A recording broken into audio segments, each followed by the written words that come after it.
أعوذ بالله من الشيطان الرجيم. بسم الله الرحمن الرحيم. يا أيها الناس اتقوا ربكم الذي خلقكم من نفس واحدة وخلق منها زوجها وبث منهما رجالا كثيرا ونساء، واتقوا الله الذي تساءلون به والأرحام، إن الله كان عليكم رقيبا. وآتوا اليتامى أموالهم ولا تتبدلوا الخبيث بالطيب، ولا تأكلوا أموالهم إلى أموالكم، إنه كان حوبا كبيرا. وإن خفتم ألا تقسطوا في اليتامى فانكحوا ما طاب لكم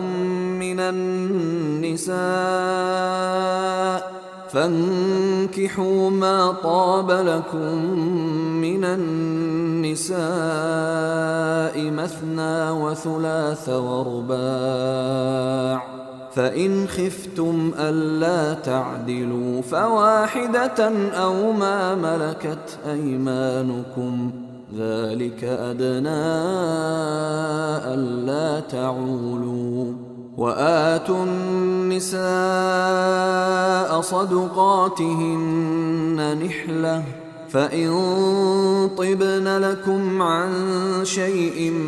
منه نفسا فكلوه هنيئا مريئا. ولا تؤتوا السفهاء أموالكم التي جعل الله لكم قياما وارزقوهم فيها واكسوهم وقولوا لهم قولا معروفا. وابتلوا اليتامى حتى إذا بلغوا النكاح فإن آنستم منهم رشدا فادفعوا إليهم أموالهم، ولا تأكلوها إسرافا وبدارا أن يكبروا. ومن كان غنيا فليستعفف، ومن كان فقيرا فليأكل بالمعروف. فإذا دفعتم إليهم أموالهم فأشهدوا عليهم، وكفى بالله حسيبا. للرجال نصيب مما ترك الوالدان والأقربون، وللنساء نصيب مما ترك الوالدان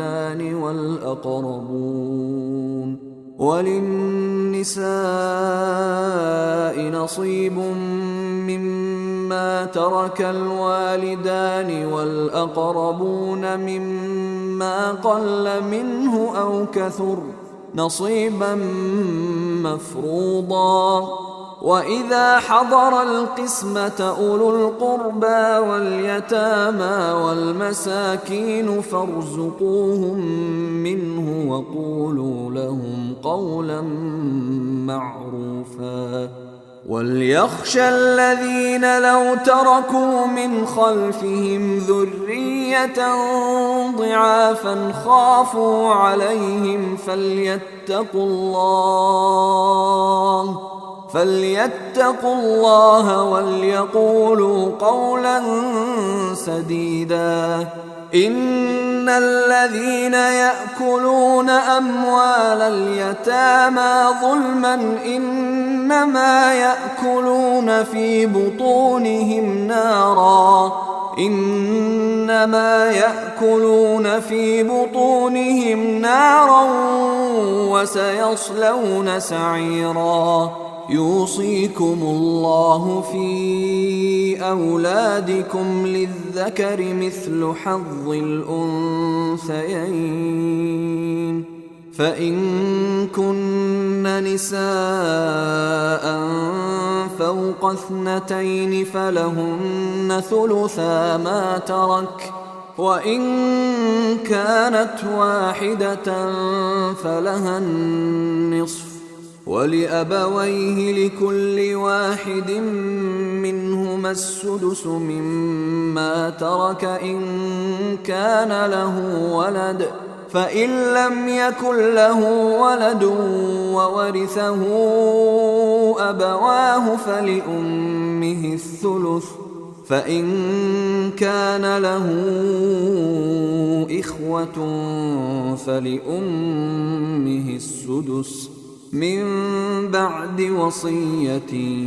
يوصي بها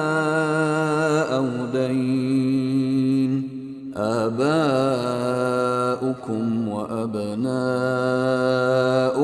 لا تدرون أيهم أقرب لكم نفعا فريضة من الله إن الله كان عليما حكيما ولكم نصف ما ترك أزواجكم إن لم يكن لهن ولد فإن كان لهن ولد فلكم الربع مما تركن من بعد وصية يوصين بها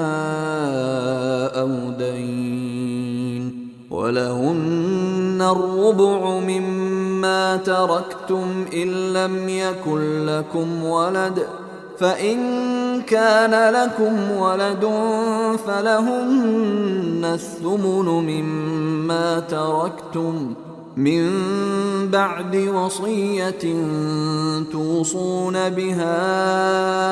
أو دين وإن كان رجل يورث كلالة أو امرأة وله أخ أو أخت فلكل واحد منهما السدس فإن كانوا أكثر من ذلك فهم شركاء في الثلث من بعد وصية يوصى بها أو دين غير مضار وصية من الله والله عليم حليم تلك حدود الله ومن يطع الله ورسوله يدخله جنات تجري من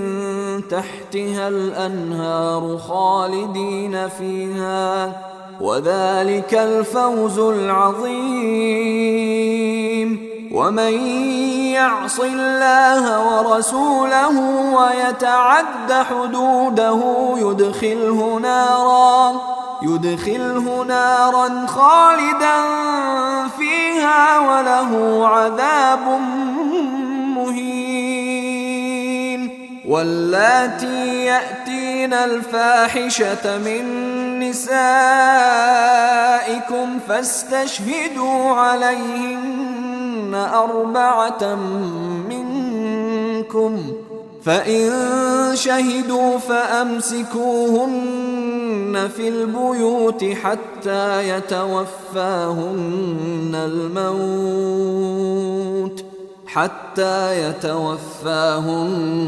الموت أو يجعل الله لهن سبيلا واللذان يأتيانها منكم فآذوهما فإن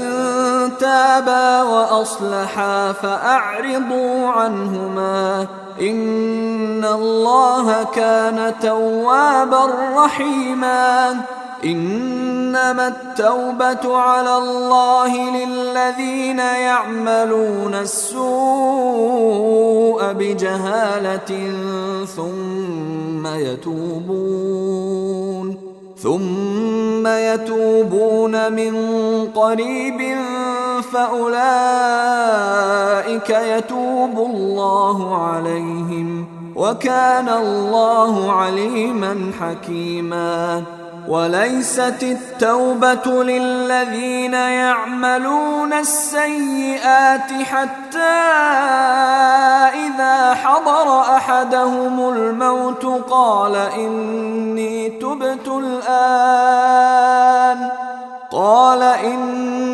تبت الآن ولا الذين يموتون وهم كفار أولئك أعتدنا لهم عذابا أليما. يا أيها الذين آمنوا لا يحل لكم أن ترثوا النساء كرها ولا تعضلوهن لتذهبوا ببعض ما آتيتموهن إلا أن يأتين بفاحشة مبينة وعاشروهن بالمعروف فإن كرهتموهن فعسى أن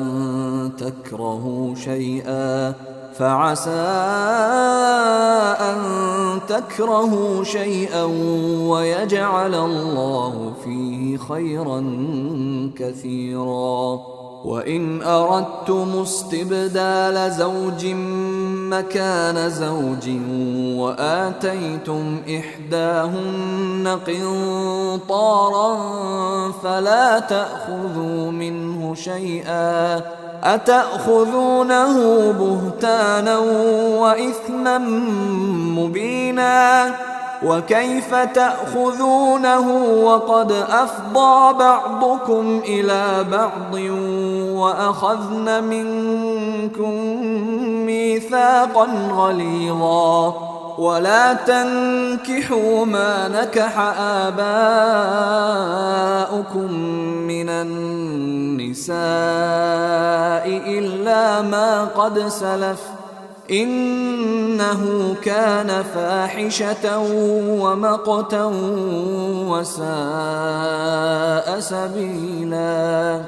حرمت عليكم أمهاتكم وبناتكم وأخواتكم وعماتكم وخالاتكم وبنات الأخ وبنات الأخت وأمهاتكم اللاتي أرضعنكم وأخواتكم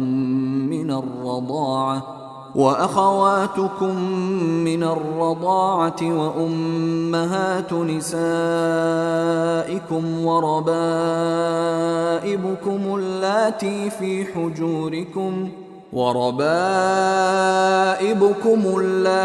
في حجوركم من نسائكم اللاتي دخلتم بهن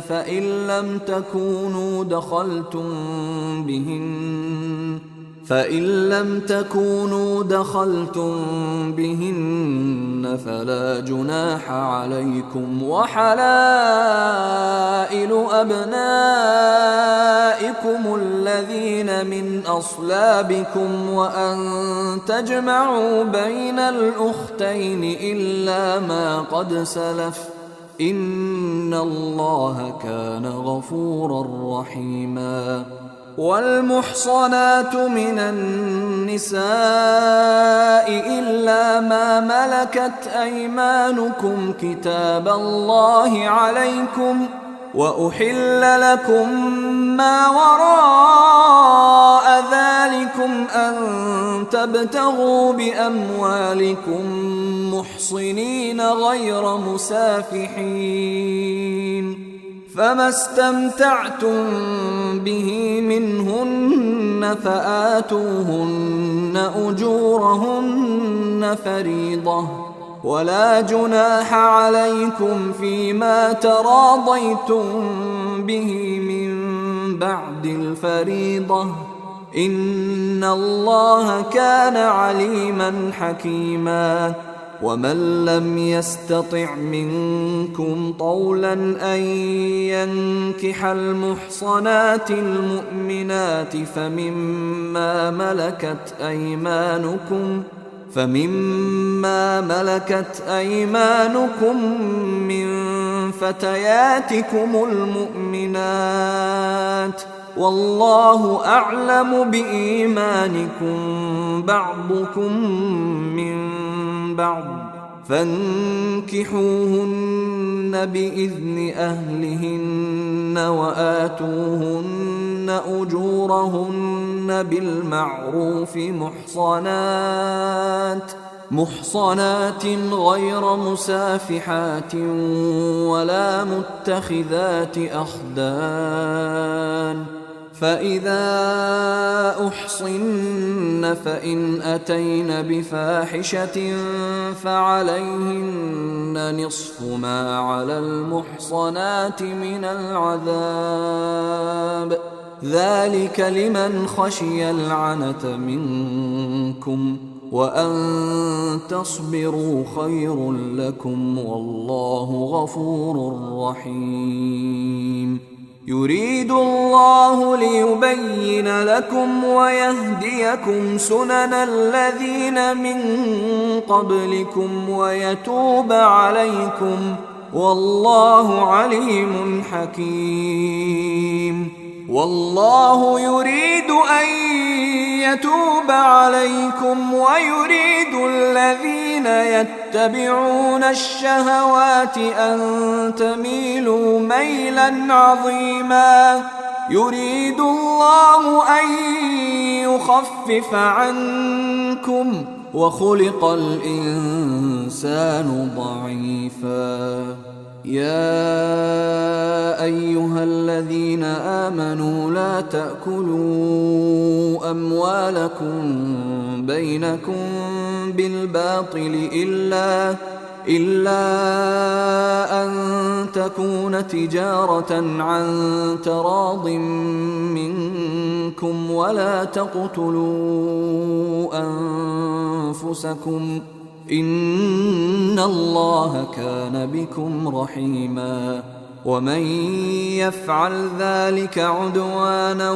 وظلما فسوف نصليه نارا وكان ذلك على الله يسيرا إن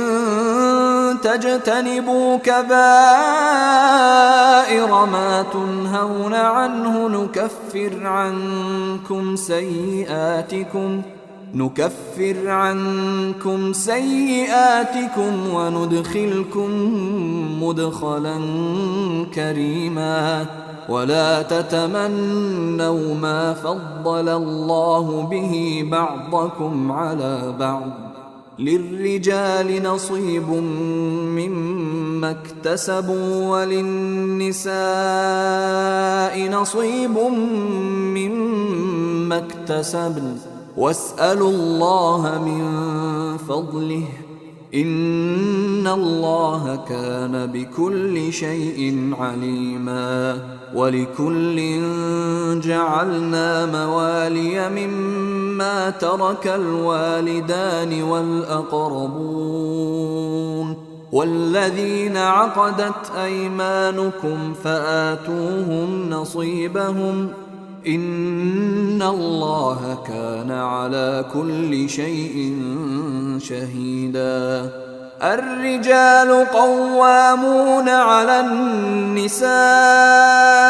بما فضل الله بعضهم على بعض وبما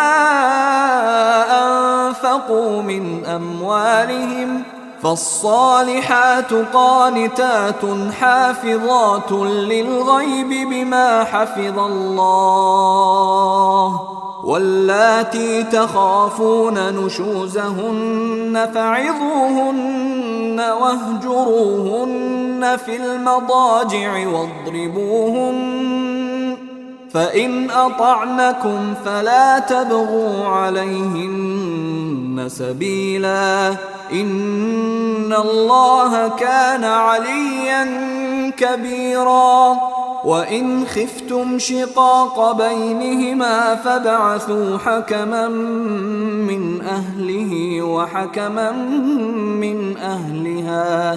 فابعثوا حكما من أهله وحكما من أهلها إن يريدا إصلاحا يوفق الله بينهما إن الله كان عليما خبيرا واعبدوا الله ولا تشركوا به شيئا وبالوالدين إحسانا وبذي القربى واليتامى والمساكين والجار ذي القربى والجار الجنب والصاحب بالجنب وابن السبيل وما ملكت أيمانكم إن الله لا يحب من كان مختالا فخورا الذين يبخلون ويأمرون الناس بالبخل ويكتمون ما آتاهم الله من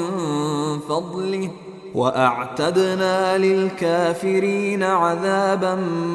مهينا والذين ينفقون أموالهم رئاء الناس ولا يؤمنون بالله ولا باليوم الآخر ومن يكن الشيطان له قرينا فساء قرينا وماذا عليهم لو آمنوا بالله واليوم الآخر وأنفقوا مما رزقهم الله وكان الله بهم عليما إن الله لا يظلم مثقال ذرة وإن تك حسنة يضاعفها ويؤت من لدنه أجرا عظيما فكيف إذا جئنا من كل أمة بشهيد وجئنا بك على هؤلاء شهيدا يومئذ يود الذين كفروا وعصوا الرسول لو تسوى بهم الأرض ولا يكتمون الله حديثا يا أيها الذين آمنوا لا تقربوا الصلاة وأنتم سكارى حتى تعلموا ما تقولون ولا جنبا إلا عابري سبيل حتى تغتسلوا وإن كنتم مرضى أو على سفر أو جاء أحد منكم من الغائط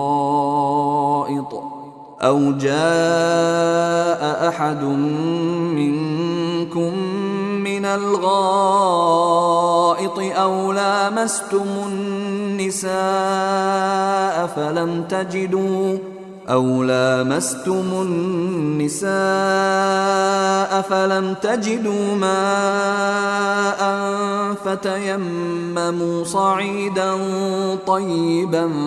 فامسحوا بوجوهكم وأيديكم إن الله كان عفوا غفورا ألم تر إلى الذين أوتوا نصيبا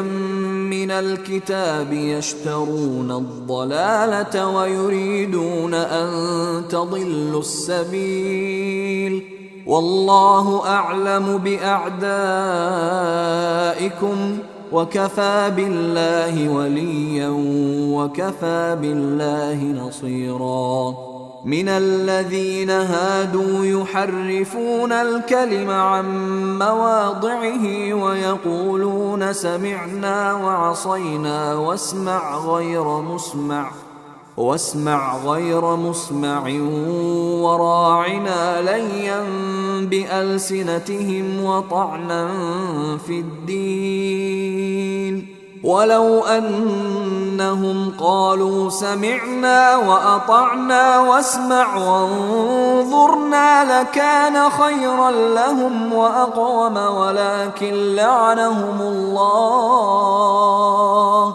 ولكن لعنهم الله بكفرهم فلا يؤمنون إلا قليلا.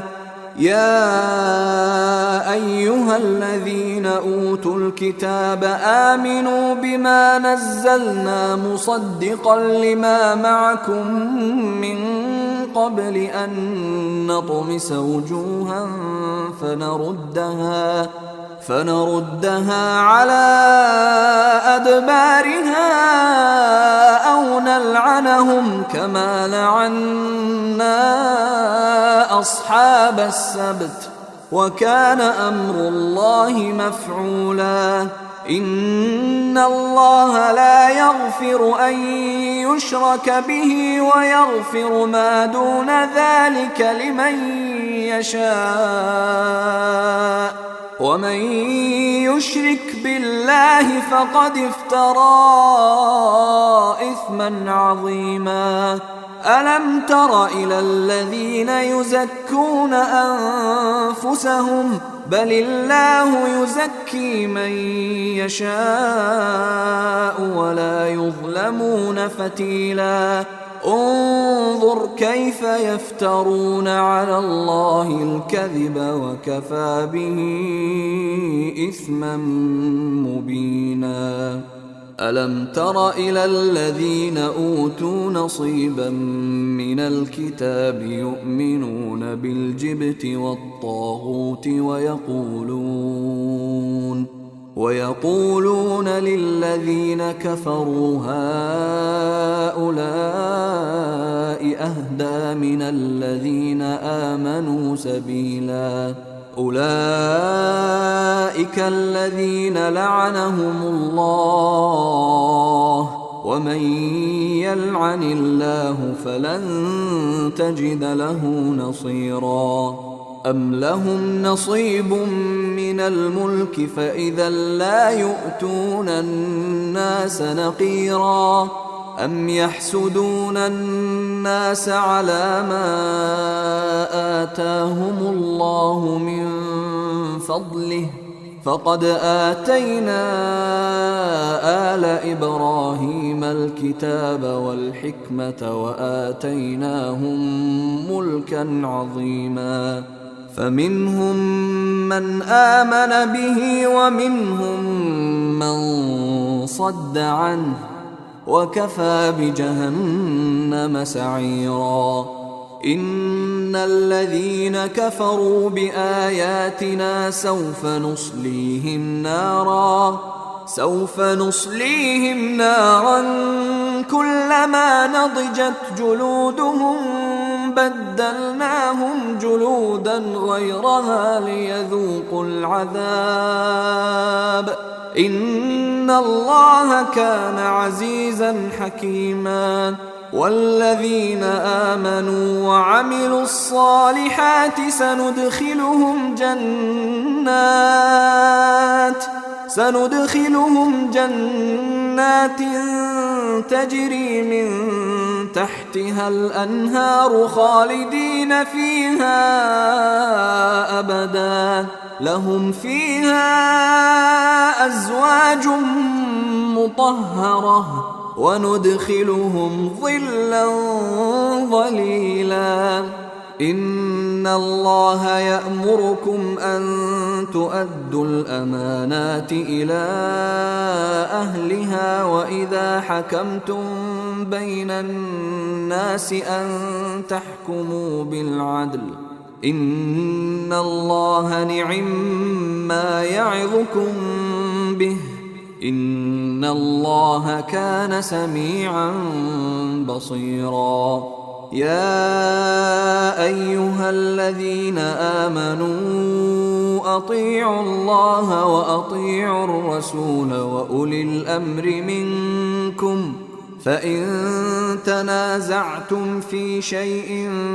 فردوه إلى الله والرسول إن كنتم تؤمنون بالله واليوم الآخر ذلك خير وأحسن تأويلا ألم تر إلى الذين يزعمون أنهم آمنوا بما أنزل إليك وما أنزل من قبلك يريدون أن يتحاكموا إلى الطاغوت وقد أمروا أن يكفروا به ويريد الشيطان أن يضلهم ضلالا بعيدا وإذا قيل لهم تعالوا إلى ما أنزل الله وإلى الرسول رأيت المنافقين يصدون عنك صدودا فكيف إذا أصابتهم مصيبة بما قدمت أيديهم ثم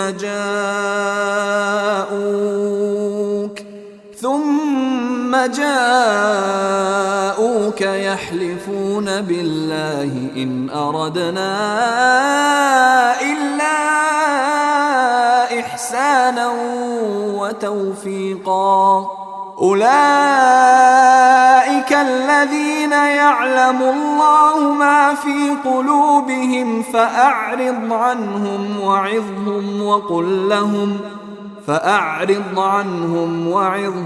وقل لهم في أنفسهم قولا بليغا وما أرسلنا من رسول إلا ليطاع بإذن الله ولو أنهم إذ ظلموا أنفسهم جاءوك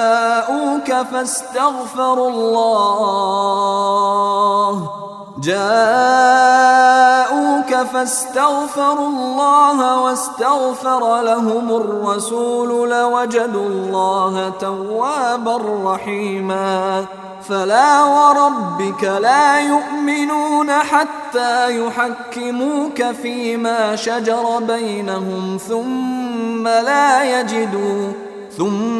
لا يجدوا في أنفسهم حرجا مما قضيت ويسلموا تسليما ولو أنا كتبنا عليهم أن اقتلوا أنفسكم أو اخرجوا من دياركم ما فعلوه إلا قليل منهم ولو أنهم فعلوا ما يوعظون به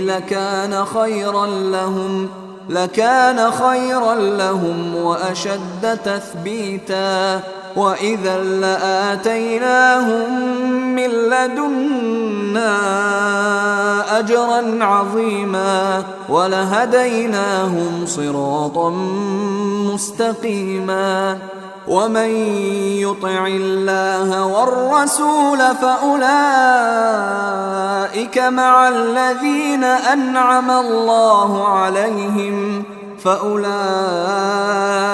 مع الذين أنعم الله عليهم من النبيين والصديقين والشهداء والصالحين وحسن أولئك رفيقا ذلك الفضل من الله وكفى بالله عليما يا أيها الذين آمنوا خذوا حذركم وزركم فانفروا ثبات أو انفروا جميعا وإن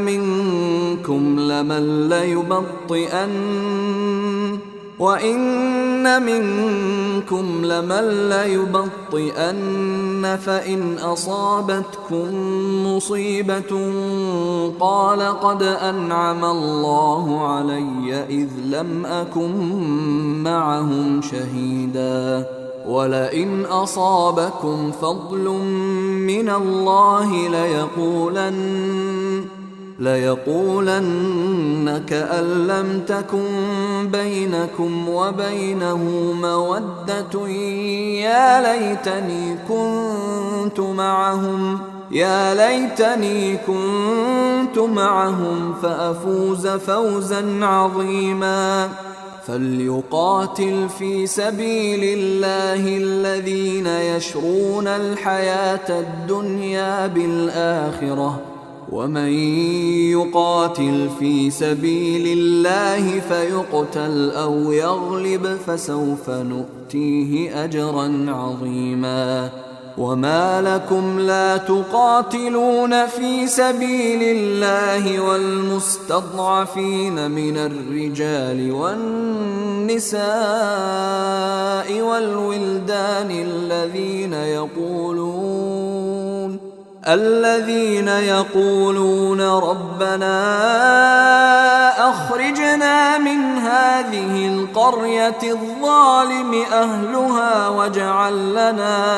واجعل لنا من لدنك وليا واجعل لنا من لدنك نصيرا الذين آمنوا يقاتلون في سبيل الله والذين كفروا يقاتلون في سبيل الطاغوت فقاتلوا أولياء الشيطان إن كيد الشيطان كان ضعيفا ألم تر إلى الذين قيل لهم كفوا أيديكم وأقيموا الصلاة وآتوا الزكاة فلما كتب عليهم القتال إذا فريق منهم يخشون الناس كخشية الله أو أشد خشية وقالوا ربنا لم كتبت علينا القتال لولا أخرتنا إلى أجل قريب قل متاع الدنيا قليل والآخرة خير لمن اتقى ولا تظلمون فتيلا أينما تكونوا يدرككم الموت ولو كنتم في بروج مشيدة وإن تصبهم حسنة يقولوا هذه من عند الله وإن تصبهم سيئة يقولوا هذه من عندك قل كل من عند الله فما لهؤلاء القوم لا يكادون يفقهون حديثا ما أصابك من حسنة فمن الله وما أصابك من سيئة فمن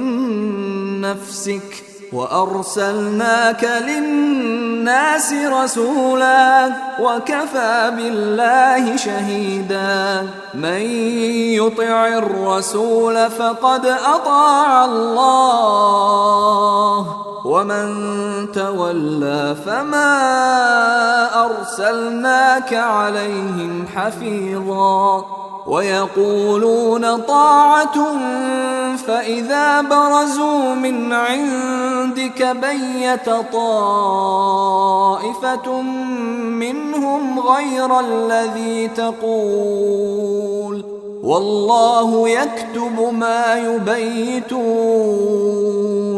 فأعرض عنهم وتوكل على الله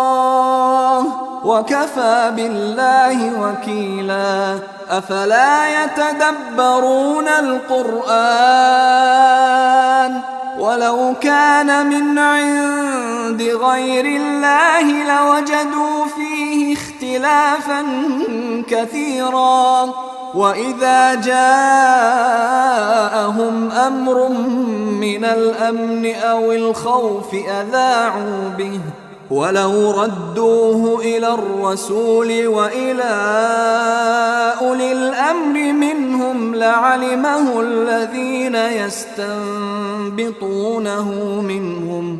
ولولا فضل الله عليكم ورحمته لاتبعتم الشيطان إلا قليلا فقاتل في سبيل الله لا تكلف إلا نفسك وحرض المؤمنين عسى الله أن يكف بأس الذين كفروا والله أشد بأسا وأشد تنكيلا من يشفع شفاعة حسنة يكن له نصيب منها ومن يشفع شفاعة سيئة يكن له كفل منها وكان الله على كل شيء مقيتا وإذا حييتم بتحية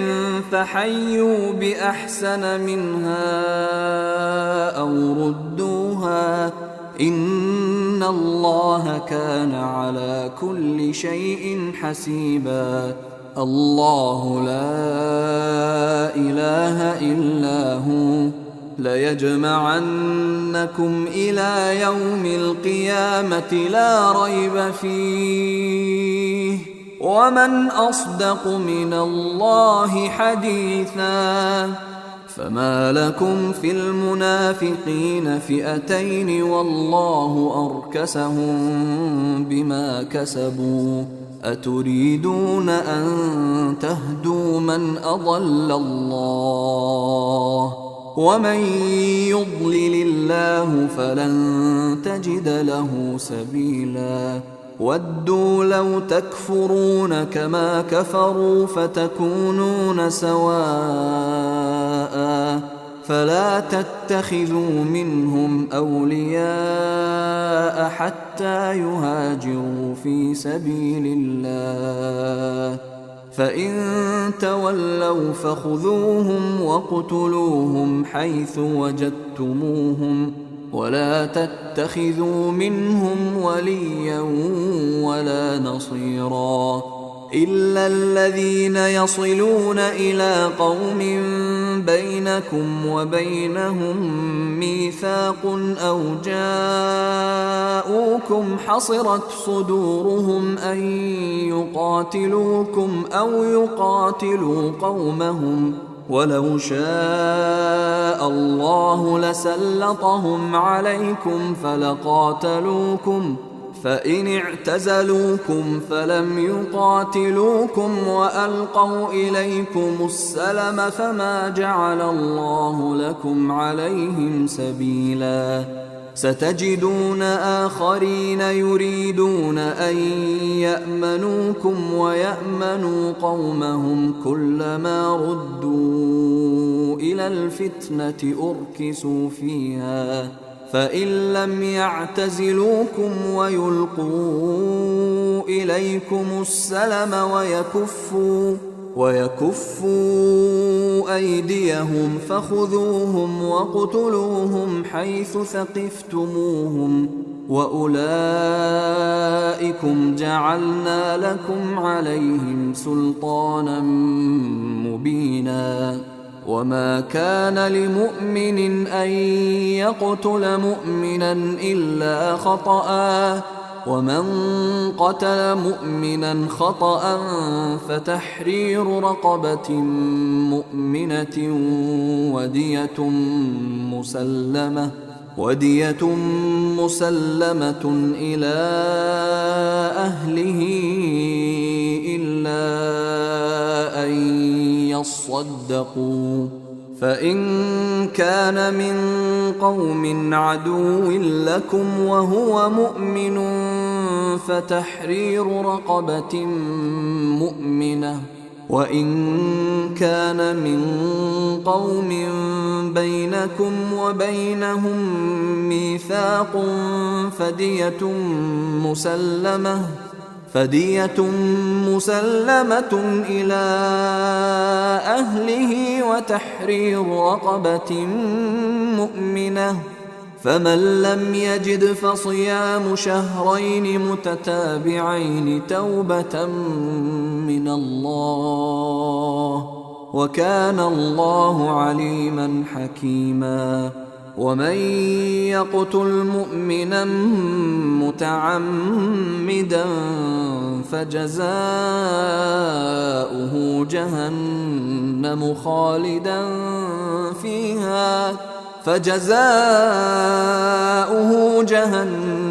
خالدا فيها وغضب الله عليه ولعنه وأعد له عذابا عظيما. يا أيها الذين آمنوا إذا ضربتم في سبيل الله فتبينوا ولا تقولوا لمن ألقى إليكم السلام لست مؤمنا تبتغون عرض الحياة الدنيا فعند الله مغانم كثيرة كذلك كنتم من قبل فمن الله عليكم فتبينوا إن الله كان بما تعملون خبيرا. لا يستوي القاعدون من المؤمنين غير أولي الضرر والمجاهدون في سبيل الله بأموالهم وأنفسهم، فضل الله المجاهدين بأموالهم وأنفسهم على القاعدين درجة، وكلا وعد الله الحسنى، وفضل الله المجاهدين على القاعدين أجرا عظيما، درجات منه ومغفرة ورحمة، وكان الله غفورا رحيما. إن الذين توفاهم الملائكة ظالمي أنفسهم قالوا فيم كنتم قالوا كنا مستضعفين في الأرض قالوا ألم تكن أرض الله واسعة فتهاجروا فيها فأولئك مأواهم جهنم وساءت مصيرا إلا المستضعفين من الرجال والنساء والولدان لا يستطيعون حيلة ولا يهتدون سبيلا فأولئك عسى الله أن يعفو عنهم وكان الله عفوا غفورا. ومن يهاجر في سبيل الله يجد في الأرض مراغما كثيرا وسعة، ومن يخرج من بيته مهاجرا إلى الله ورسوله ثم يدركه الموت فقد وقع أجره على الله، وكان الله غفورا رحيما. وإذا ضربتم في الأرض فليس عليكم جناح أن تقصروا من الصلاة إن خفتم أن يفتنكم الذين كفروا إن الكافرين كانوا لكم عدوا مبينا. وإذا كنت فيهم فأقمت لهم الصلاة فلتقم طائفة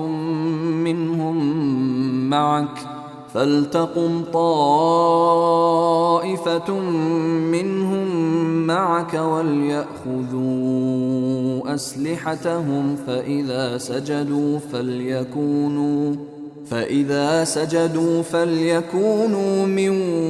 ورائكم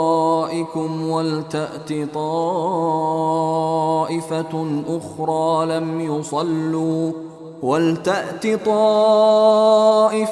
أخرى لم يصلوا فليصلوا معك وليأخذوا حذرهم وأسلحتهم.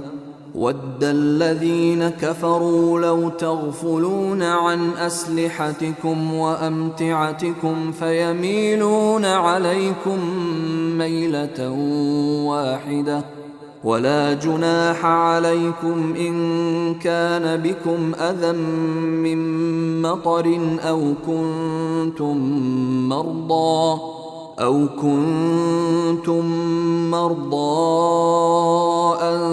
تَضَعُوا أَسْلِحَتَكُمْ وَخُذُوا حِذْرَكُمْ إِنَّ اللَّهَ أَعَدَّ لِلْكَافِرِينَ عَذَابًا مُّهِينًا. فإذا قضيتم الصلاة فاذكروا الله قياما وقعودا وعلى جنوبكم فإذا اطمأننتم فأقيموا الصلاة إن الصلاة كانت على المؤمنين كتابا موقوتا. ولا تهنوا في ابتغاء القوم إن تكونوا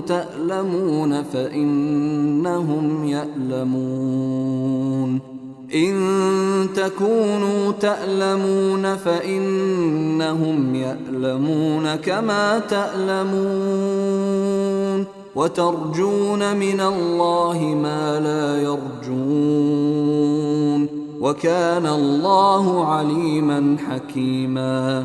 إنا أنزلنا إليك الكتاب بالحق لتحكم بين الناس بما أراك الله ولا تكن للخائنين خصيما واستغفر الله إن الله كان غفورا رحيما. ولا تجادل عن الذين يختانون أنفسهم إن الله لا يحب من كان خوانا أثيما يستخفون من الناس ولا يستخفون من الله وهو معهم إذ يبيتون ما لا يرضى من القول وكان الله بما يعملون محيطا. ها أنتم هؤلاء جادلتم عنهم في الحياة الدنيا فمن يجادل الله عنهم يوم القيامة أم من يكون عليهم وكيلا. ومن يعمل سوءا أو يظلم نفسه ثم يستغفر الله يجد الله غفورا رحيما. ومن يكسب إثما فإنما يكسبه على نفسه وكان الله عليما حكيما. ومن يكسب خطيئة أو إثما ثم يرم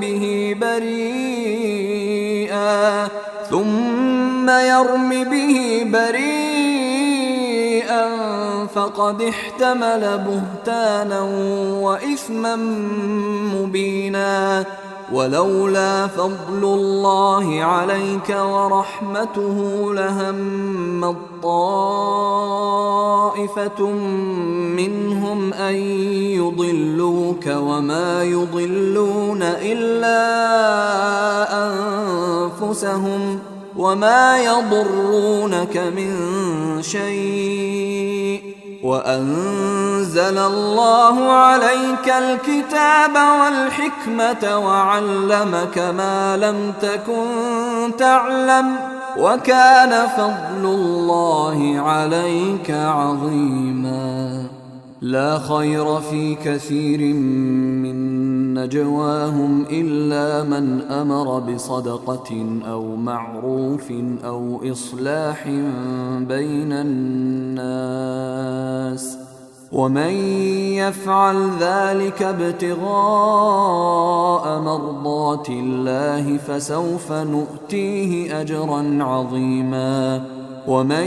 يشاقق الرسول من بعد ما تبين له الهدى ويتبع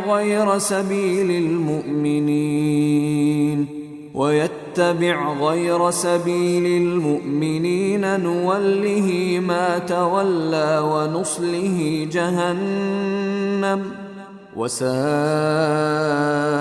مصيرا. إن الله لا يغفر أن يشرك به ويغفر ما دون ذلك لمن يشاء، ومن يشرك بالله فقد ضل ضلالا بعيدا. إن يدعون من دونه إلا إناثا وإن يدعون إلا شيطانا مريدا لعنه الله وقال لأتخذن من عبادك نصيبا مفروضا ولأضلنهم ولأمنينهم ولآمرنهم فليبتكن آذان الأنعام ولآمرنهم فليغيرن خلق الله ومن يتخذ الشيطان وليا من دون الله فقد خسر خسرانا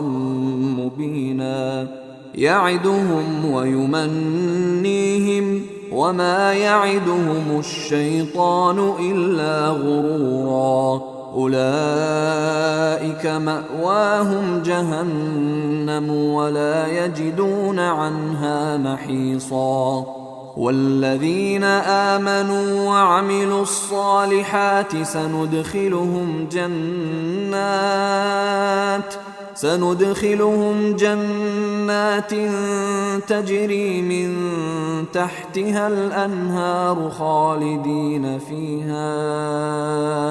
أبدا وعد الله حقا ومن أصدق من الله قيلا. ليس بأمانيكم ولا أماني أهل الكتاب من يعمل سوءا يجز به ولا يجد له من دون الله وليا ولا نصيرا. ومن يعمل من الصالحات من ذكر أو أنثى وهو مؤمن فأولئك يدخلون الجنة ولا يظلمون نقيرا. ومن أحسن دينا ممن ممن أسلم وجهه لله وهو محسن واتبع ملة إبراهيم حنيفا واتخذ الله إبراهيم خليلا ولله ما في السماوات وما في الأرض وكان الله بكل شيء محيطا ويستفتونك في النساء قل الله يفتيكم فيهن وما يتلى عليكم في الكتاب في يتامى النساء اللاتي لا تؤتونهن ما كتب لهن وترغبون أن تنكحوهن والمستضعفين من الولدان وأن تقوموا لليتامى بالقسط وما تفعلوا من خير فإن الله كان به عليما وإن امرأة خافت من بعلها نشوزا أو إعراضا فلا جناح عليهما أن يصلحا بينهما صلحا والصلح خير وأحضرت الأنفس الشح وإن تحسنوا وتتقوا فإن الله كان بما تعملون خبيرا ولن تستطيعوا أن تعدلوا بين النساء ولو حرصتم فلا تميلوا كل الميل فتذروها كالمعلقة وإن تصلحوا وتتقوا فإن الله كان غفورا رحيما وإن يتفرقا يغن الله كلا من سعته وكان الله واسعا حكيما ولله ما في السماوات وما في الأرض ولقد وصينا الذين أوتوا الكتاب من قبلكم وإياكم أن اتقوا الله وإن تكفروا فإن لله ما في السماوات وما في الأرض وكان الله غنيا حميدا ولله ما في السماوات وما في الأرض وكفى بالله وكيلا إن يشأ يذهبكم أيها الناس ويأت بآخرين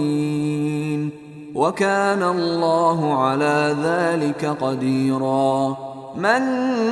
كان يريد ثواب الدنيا فعند الله ثواب الدنيا والآخرة وكان الله سميعا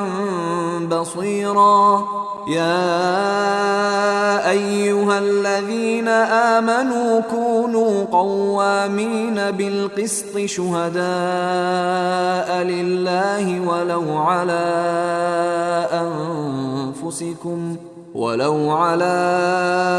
أنفسكم أو الوالدين والأقربين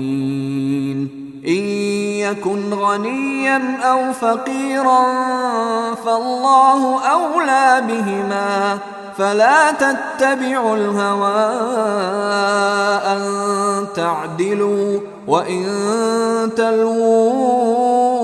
أو تعرضوا فإن الله كان بما تعملون خبيرا يا أيها الذين آمنوا بالله ورسوله والكتاب الذي نزل على رسوله والكتاب الذي أنزل من قبل ومن يكفر بالله وملائكته وكتبه ورسله واليوم الآخر فقد ضل ضلالا بعيدا. إن الذين آمنوا ثم كفروا ثم آمنوا ثم كفروا ثم ازدادوا كفرا لم يكن الله ليغفر لهم ولا ليهديهم سبيلا. بشر المنافقين بأن لهم عذابا أليما. الذين يتخذون الكافرين أولياء من دون المؤمنين أيبتغون عندهم العزة فإن العزة لله جميعا. وقد نزل عليكم في الكتاب أن إذا سمعتم آيات الله يكفر بها ويستهزأ بها فلا تقعدوا معهم حتى يخوضوا في حديث غيره إنكم إذا مثلهم. إن الله جامع المنافقين والكافرين في جهنم جميعا. الذين يتربصون بكم فإن كان لكم فتح من الله قالوا ألم نكن معكم وإن كان للكافرين نصيب قالوا ألم نستحوذ عليكم ونمنعكم من المؤمنين فالله يحكم بينكم يوم القيامة ولن يجعل الله للكافرين على المؤمنين سبيلا. إن المنافقين يخادعون الله وهو خادعهم وإذا قاموا إلى الصلاة قاموا كسالى يراءون الناس ولا يذكرون الله إلا قليلا. مذبذبين بين ذلك لا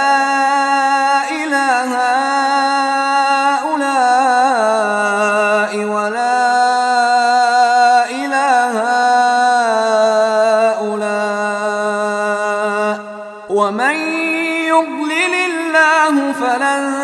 تجد له سبيلا. يا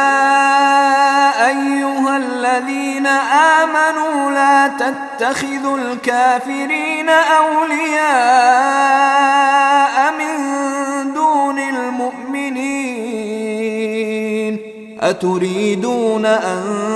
تجعلوا لله عليكم سلطانا مبينا.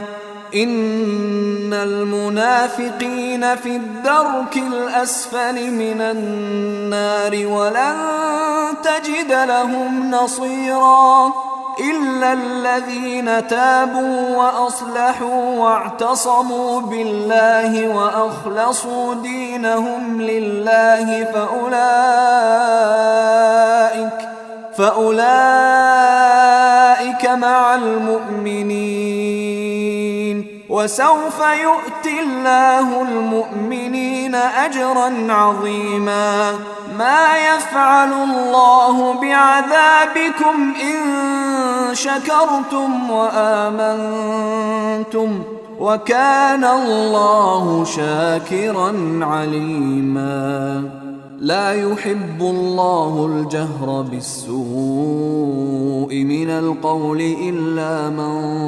ظلم وكان الله سميعا عليما. إن تبدوا خيرا أو تخفوه أو تعفوا عن سوء فإن الله كان عفوا قديرا. إن الذين يكفرون بالله ورسله ويريدون أن يفرقوا بين الله ورسله ويقولون نؤمن ببعض ونكفر ببعض ويريدون أن يتخذوا بين ذلك سبيلا أولئك هم الكافرون حقا وأعتدنا للكافرين عذابا مهينا والذين آمنوا بالله ورسله ولم يفرقوا بين أحد منهم أولئك سوف يؤتيهم أجورهم وكان الله غفورا رحيما يسألك أهل الكتاب أن تنزل عليهم كتابا من السماء فقد سألوا موسى أكبر من ذلك فقالوا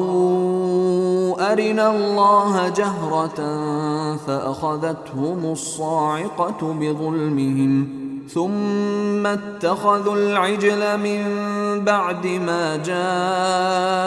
جاءتهم البينات فعفونا عن ذلك وآتينا موسى سلطانا مبينا ورفعنا فوقهم الطور بميثاقهم وقلنا لهم ادخلوا الباب سجدا وقلنا لهم لا تعدوا في السبت وأخذنا منهم ميثاقا غليظا فبما نقضهم ميثاقهم وكفرهم بآيات الله وقتلهم الأنبياء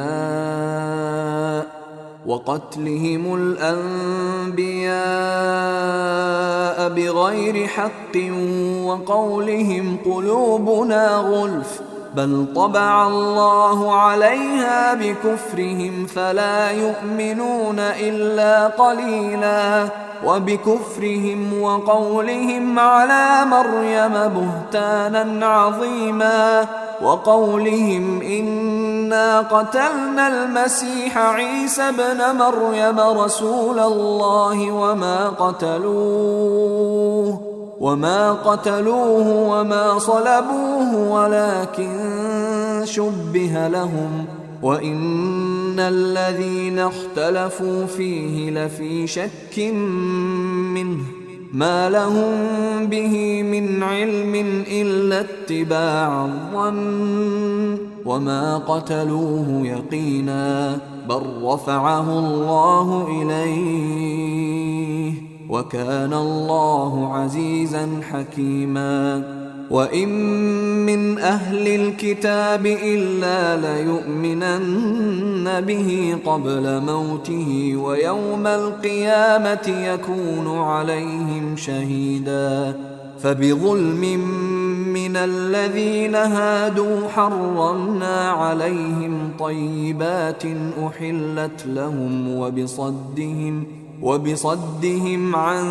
سبيل الله كثيرا وأخذهم الربا وقد نهوا عنه وأكلهم أموال الناس بالباطل وأعتدنا للكافرين منهم عذابا أليما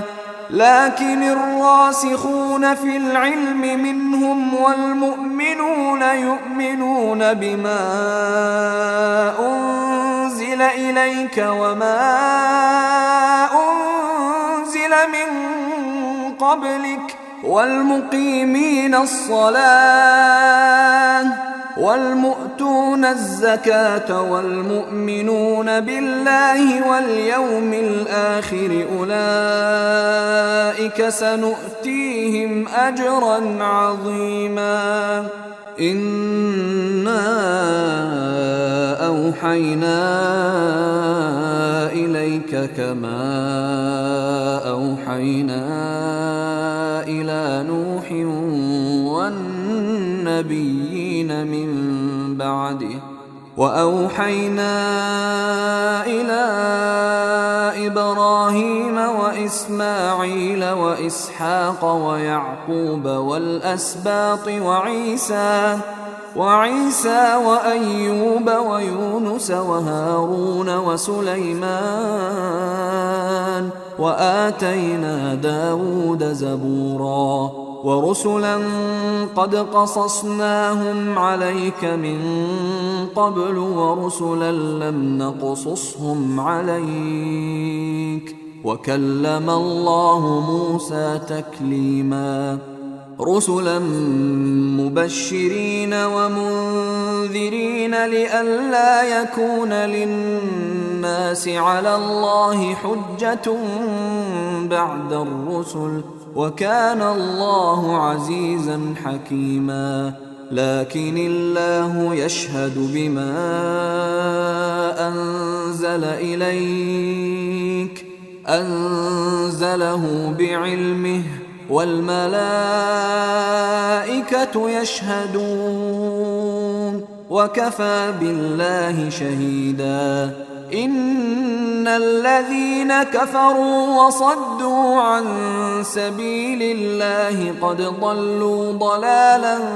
بعيدا. إن الذين كفروا وظلموا لم يكن الله ليغفر لهم ولا ليهديهم طريقا إلا طريق جهنم خالدين فيها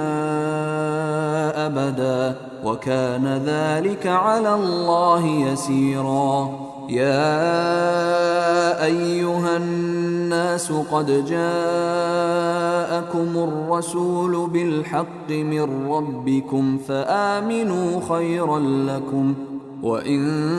تكفروا فإن لله ما في السماوات والأرض،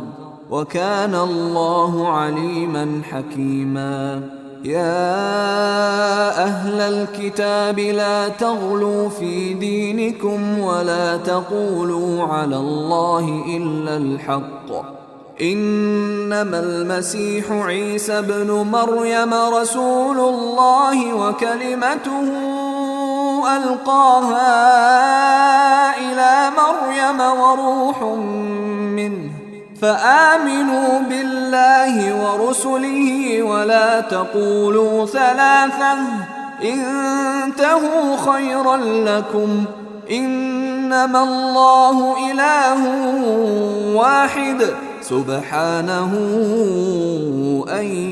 يكون له ولد، له ما في السماوات وما في الأرض، وكفى بالله وكيلا. لن يستنكف المسيح أن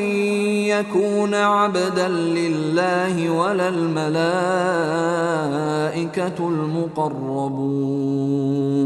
ومن يستنكف عن عبادته ويستكبر فسيحشرهم إليه جميعا. فأما الذين آمنوا وعملوا الصالحات فيوفيهم أجورهم ويزيدهم من فضله، وأما الذين استنكفوا واستكبروا فيعذبهم عذابا أليما ولا يجدون لهم من دون الله وليا ولا نصيرا. يا أيها الناس قد جاءكم برهان من ربكم وأنزلنا إليكم نورا مبينا. فأما الذين آمنوا بالله واعتصموا به فسيدخلهم في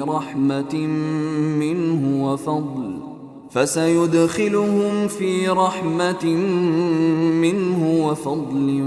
ويهديهم إليه صراطا مستقيما.